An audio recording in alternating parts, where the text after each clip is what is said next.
In today's tutorial, I'm going to show you guys how to hopefully resolve the unidentified network issue you're experiencing on your Windows computer. So hopefully this should be a pretty straightforward tutorial, and without further ado, let's jump right into it. So we're going to start by opening up the Start menu just by left clicking on the Start button one time, and you want to type in CMD. Underneath Programs, best match should say CMD right here. Right click on it, and then go and left click on Run as Administrator. If you receive a user account control window asking if you want to allow the program to make changes to this computer, left click on Yes.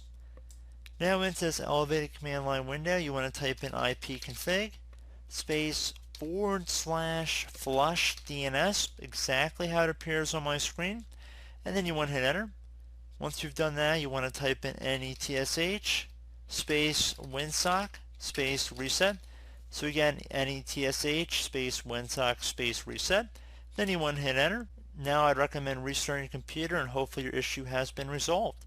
So as always, thank you guys for watching. I do hope I was able to help you out, and I look forward to catching you all in the next tutorial. Goodbye.